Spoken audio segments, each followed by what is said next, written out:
shot drop is. I'm going to want to figure out how I can get with my partner together to the net. And the only way to do that is with a third shot drop.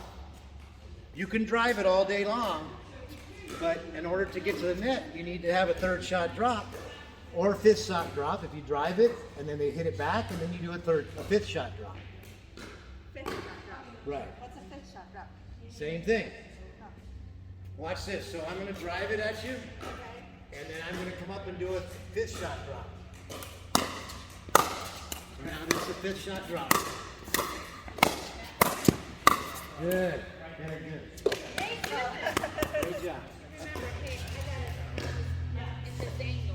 And the reason you come up with the paddle up too, even when you're coming up to hit the ball, your paddle should be here because it's easier to go down and hit it or go up and hit it if it's right in the middle, right? Yeah. So you can do both shots. You can do here, and you can do here, and then you can pull it up here. So you're basically keeping it right in the middle. Yeah. So if you come up to the net and somebody hits it right at you, and you come up to the net like this, what's going to happen? The ball comes right here. Yeah, you're going to get hit. You got to keep it up here so that you can just punch it back. Okay. Get to the net with all four players get to the net. The first thing you should be thinking is, I'm going to dink cross court. The reason that you dink cross court is because from that corner to that corner is a lot more distance. If you pop it up, you have a lot more room for air. If you go straight ahead and you pop it up, there's only a little bit of distance here. So you always think cross court like that.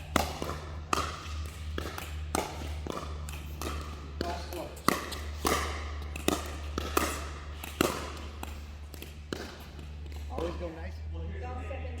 Right. So when you're punching or you're slamming, you cannot go in the kitchen. So I cannot put my foot in the kitchen when I'm hitting the ball out of the air, whether I'm punching or slamming. What if you fall in? If you fall in, it's a fault. Even if your momentum carries you in, it's a fault. If your hat falls off and lands in the kitchen after you hit it, it's a fault. Your earring falls off and lands in the kitchen, it's a fault. Anything. So that's why when you're at the kitchen line, you have to know that I cannot step forward. I can step back and get the ball. I can step back either side and get the ball, but I cannot step forward. So that's just something that you ingrain in your head, that you know when you're at the kitchen line, there's no stepping forward unless the ball bounces in the kitchen. Ball bounces in there, go get it. Out of the air, you have to be behind. Ball bounces in, you can go get it. Out of the air, you got to be behind. Very nice. Okay. There's a lot of right-handers, so I'm just going to teach the right-hander. For the right-handers, this is a dominant side. So I should take everything down the middle with my right hand. Okay? If they beat me down this side, it's a 10% shot. You know, sometimes you have to give that up. But if you're fast enough, you can go get them. You know what I mean? But for the most part, this is my dominant side. If the ball goes down the middle, it should be gotten by me on the dominant side.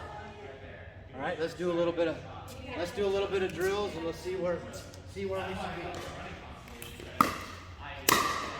Good shot.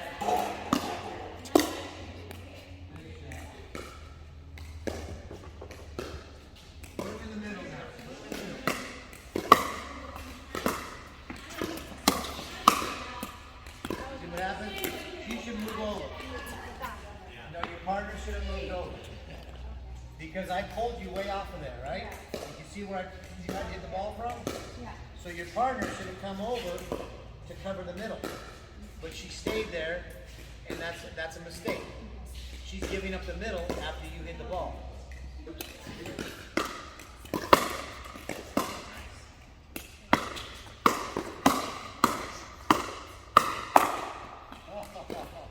Good shot. So if I put up an ice cream and my opponent slammed the ball down the middle, which is where they should go with the ball, my goal is to put a paddle on that ball and send it back to him. So the momentum, because you're going to hit so hard, the momentum of the ball going on this paddle, just putting a paddle on it, will end up going back right to you. Okay. Or if I can put it somewhere else.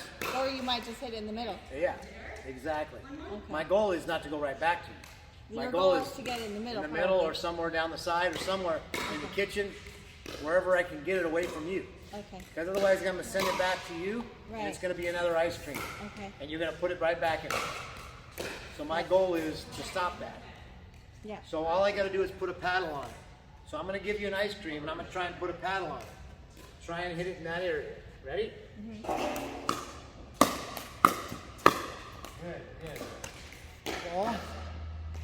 The most important thing for you and your partner is to return the ball as hard as it takes for you to get to the line.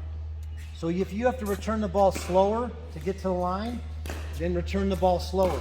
Because you want to get to the line, get ready to punch, and then you create a wall with your partner.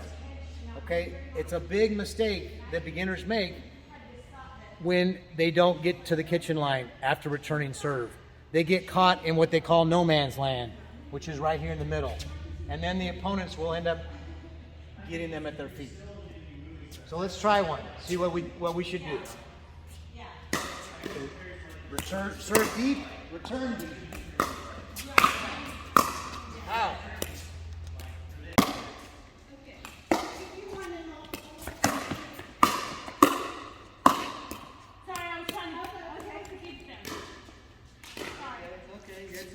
Babe, go get me.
I did that on purpose.